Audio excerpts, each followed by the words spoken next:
Well, hi, everybody. I'm Stewart, and it's time for another edition of Your Bible Questions Answered. Today is Tuesday, the 30th day of April, 2024, and we're continuing on with the subject of the Ark of the Covenant. Now, this is based upon a book I've written called In Search of the Lost Ark, The Quest for the Ark of the Covenant, which is a free download from our website, Educating Our World, under the subject of Bible prophecy. All our books are free, all our videos are free, so please take advantage of them.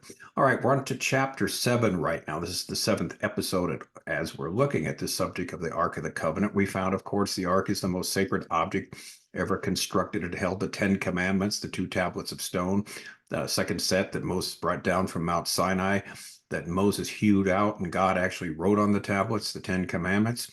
And it led the way, as we saw last time, in the wilderness wanderings for some 40 years.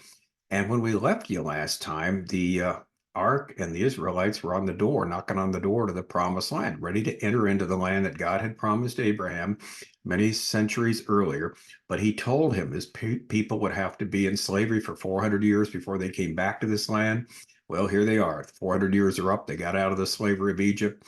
Unfortunately, the first generation died wandering in the wilderness because of unbelief, and now the second generation is about to enter the promised land. But there is a huge problem, and that is this, and that's where we've come to in chapter 7, the waters of the Jordan.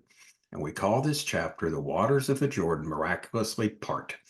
At last, the promised land. After wandering for 40 years in the wilderness, the children of Israel were about to enter the land God had promised to Abraham and his descendants. However, there's a major obstacle that stood in the way. Between them and their dream was the swift current of the river Jordan. As God had previously parted the Red Sea, he would now work another remarkable miracle for this new generation to bring his people to the land of promise. This miracle would center on the Ark of the Covenant. All right, our first heading, there was a holy war. Because the land would have to be taken by conquest, the people began to prepare for a holy war. Indeed, God reminded them that the battle they were fighting was holy by drawing their attention to the Ark of the Covenant. The ark was not only the outward symbol for the presence of God, but it also contained the covenant, the agreement that God had made with his people. And part of the covenant, part of the agreement, was the ownership of the promised land.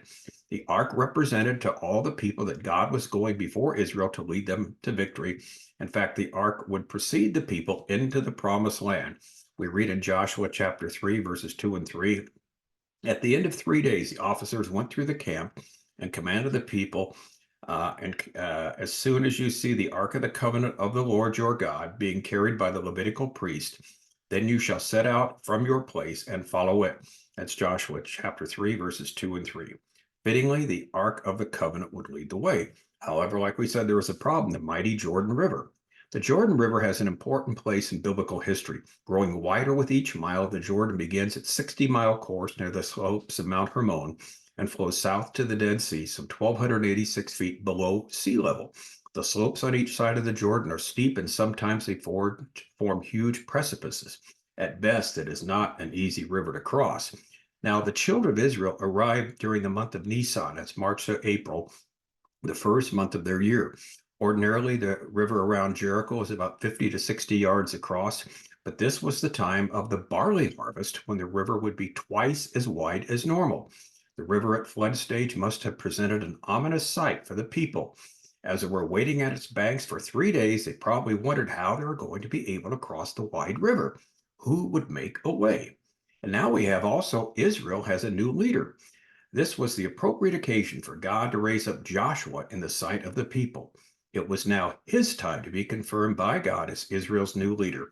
The Bible says, "The Lord said to Joshua, this day I will begin to exalt you in the sight of all Israel, so that they may know that I will be with you as I was with Moses. You are the one who shall command the priests who bear the ark of the covenant. When you come to the edge of the waters of the Jordan, you shall stand in the Jordan." That's Joshua chapter 3, verses 7 and 8. Now, Joshua had been in the shadow of Moses since the time of their deliverance from Egypt. He would now participate in a similar miracle as the parting of the Red Sea. The ark would accomplish the same thing as Moses' rod did at the Red Sea, namely miraculously parting the water. Joshua's involvement was more indirect, though, than Moses. Why? Because Moses lifted up the rod and the Red Sea parted, while Joshua merely gave the orders. Though the ark had not been built when the Israelites crossed the Red Sea, it was now leading the way, symbolizing God's power over his enemies, and God was indeed with them. The purpose for this miracle was to show Israel that God was with them. He had kept his promise to bring them to this land, and now he's going to drive out their enemies. We read in Joshua chapter 3, verses 9 and 10. Joshua told the Israelites, "Come here and listen to the words of the Lord your God." Joshua continued, "This is how you will know the living God is among you, and he will truly drive out before you the Canaanites, Hittites, Hivites, Perizzites, Girgashites, Amorites, and Jebusites." Joshua 3, verses 9 and 10. Now, the unusual method that God prescribed would show the people that a miracle was occurring. Joshua commanded, "When the feet of the priests carrying the ark of the Lord, the ruler of the whole earth, touch the water of the Jordan, the water coming downstream towards you will stop flowing and pile up." Joshua 3:13. So the priest, here's what's going on. The priests were to step into the river by faith, and then God would part the waters. Here the ark would lead and be carried by the priest. The same procedure happened on other important occasions. Now, what's interesting here, the ark was kept at a distance. If this was commanded by God, some 2,000 cubits, or approximately 3,500 feet behind the ark, were the people. Again, this was commanded by God. Now, why? Well, it probably served two purposes. The first was to emphasize the necessity of being separate from a holy God. We humans, by nature, cannot enter into his presence because of our sinful nature. The second purpose was of a practical nature. By being some distance from the ark, the people could visibly witness the miracle of the waters of the Jordan parting. This would clearly testify that God was leading them. So the priests were ordered to cross over with the ark. The people were not told how they were going to be able to get across the Jordan and its overflowing banks. Obviously, this was going to be a journey of faith. We read the following in Joshua. After 3 days, the officers went throughout the camp, giving orders to the people. When you see the ark of the covenant of the Lord your God and the priests, who are Levites, carrying it, you are to move out from your positions and follow it. Then you will know which way to go, since you have never been this way before. But keep at a distance of about 1,000 yards between you and the ark. Do not go near it. Joshua 3, verses 2 to 4. So this procedure would allow the entire multitude to see the great event that was about to happen. And so now we read about the miracle occurring in Joshua 3:14 to 17. Listen to this. When the people broke camp to cross the Jordan, the priests carried the Ark of the Covenant ahead of the people. Now the Jordan overflows its banks throughout the harvest season.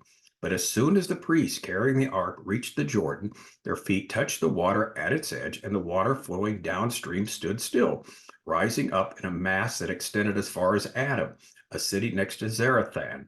The water flowing downstream into the Sea of Arabah, namely the Dead Sea, was completely cut off, and the people crossed opposite Jericho.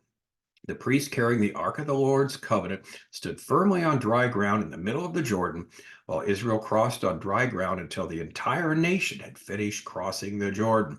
That's Joshua 3:14 to 17. Thus the Lord, of whom the ark symbolized, was the one who actually entered the promised land first, ahead of Joshua and the people. Donald Magdig writes, "The Ark of the Covenant is the most prominent feature in these two chapters. The presence of the Ark indicates that the crossing of the Jordan was much more than a military maneuver. It was a religious procession.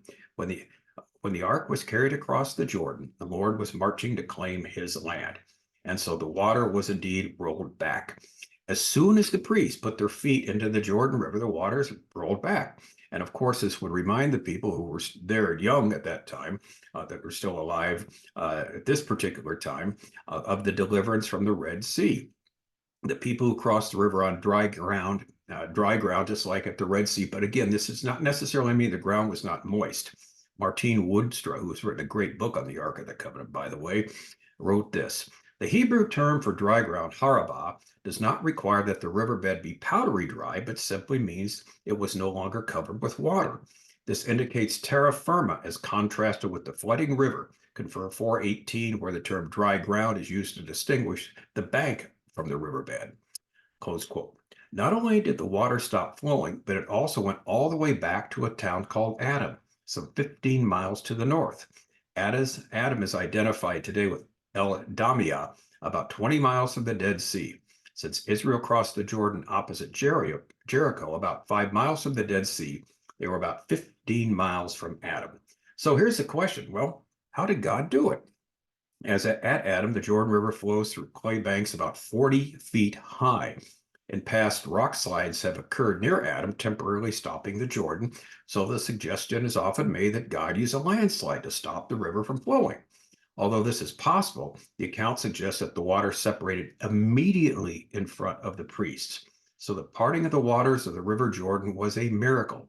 It happened at the precise time the ark was placed in the river, and the riverbed continued to be dry until the entire procession made its way to the promised land. Now, some have tried to give a natural explanation by citing an earthquake that happened on December 8th, 1267. The earthquake caused the banks of the Jordan to collapse, and the river was dammed up for 10 hours. A similar event occurred on July 11th, 1927, that stopped the rivers for some 21 hours. None of these stoppages occurred during the flood season, though, and this is exactly when this took place. So, a close examination of the text will reveal that the crossing was a supernatural event due to the following circumstances. Number one, the event was predicted. First, the incident occurred as God had predicted. He promised Joshua that this event would show his power to his enemies. Number two, the timing was supernatural. The timing of the event was exact. As soon as the priest stepped in the water, the Jordan parted. Number three, the river was at flood stage. To add to the miraculous character of the event, it occurred when the river was at flood stage. Number four, the bottom was dry. The bottom of the river was dry enough for the people to walk across. They weren't wading across. Number five, there was a long duration. The wall of the water lasted the entire time it took the entire group of Israel to cross the dry river. And finally, the water returned. Immediately after the people entered the promised land and the priests came out of the water returned. Again, the timing was perfect. Again, if there was an earthquake responsible for stopping the Jordan River, it was whatever it was still a miracle because the timing was exactly perfect. Well, here's the result. The result of the miracle led by the Ark of the Covenant was that God was glorified among all the people. In addition, Joshua was lifted up as their new leader. The nation of Israel was encouraged to possess the land of promise, and the inhabitants of the land of Canaan became fearful at the power of God. Now, a memorial was created. After the crossing of the River Jordan, two piles of stone were erected as memorials. One was where the ark stood at the east side of the river, while the other was at the west side of Gilgal. This was to be a witness for generations to come of the miracle. Here's what it says in Joshua chapter 4, verses 6 and 7. We will use these stones to build a memorial. In the future, your children will ask you, what do these stones mean? Then you can tell them to remind us that the Jordan River stopped flowing when the Ark of the Lord's covenant went across. These stones will stand as a memorial among the people of Israel forever. Joshua chapter 4, verses 6 through 7. So this episode was a continuation of the battle of the gods that was first begun in Egypt. The god of the Canaanites was named Baal. Baal was supposedly the god of nature. The fact that the Lord led Israel into the promised land by superseding the laws of nature demonstrated that he was the true and living God. Baal was powerless in the presence of the Lord. The Bible makes it clear that the God of the Bible, the Lord, is the one true God. So Joshua assured the people that the living God would prove his presence among them and drive out the Canaanites. The God of Israel, whom the Ark of the Covenant symbolized, is spoken of as the Lord of all the earth. Behold, the Ark of the Covenant of the Lord of all the earth is crossing over before you in the Jordan. This is from Joshua 3:11. And once this mighty miracle occurred, the Passover was again celebrated. Joshua chapter 4, verse 19, verses to chapter 5, verse 10. And the next day, what's interesting, the manna ceased. The manna stopped appearing the day after they ate some of the produce of the land. The Israelites never ate the manna again. So the crossing of the Jordan to Canaan was the beginning of the fulfillment of the promises that God had made to Abraham. Thus it was appropriate the ark, the symbol of the covenant, led the way. We read of God's promise again in Genesis chapter 15, verses 5, 18, and 19. He, the Lord, took him, that is Abraham, outside and said, gaze into the sky and count the stars, if you're able to count them. Then he said to him, so will your descendants be. That day the Lord made a covenant with Abram. To your descendants I give this land, from the river of Egypt to the great river, the Euphrates River, to the land of the Kenites, Kenizzites, Cadmonites. Again, Genesis chapter 15, verses 5, 18, and 19. As God had promised Abraham, his descendants would mightily increase. Moses had reminded them earlier, your forefathers went down to Egypt when there were 70 in all, and now the Lord your God has made you as numerous as the stars in the sky. That's Deuteronomy 10:22. As always, God's promises come true. All right, so now the conquest is going to begin. Israel was now committed to fight against the inhabitants of Canaan. This included overcoming the well-protected cities and the armies with chariots. There was no going back. The first city was to be conquered was the fortified city of Jericho. And again, the Ark of the Covenant would figure prominently in the battle. And we'll be looking at that next time as we begin to see the Ark's journey through the Promised Land and God working miraculously through it. I'm Don Stewart. Thanks for watching. Until next time, as always, may the Lord richly, richly bless.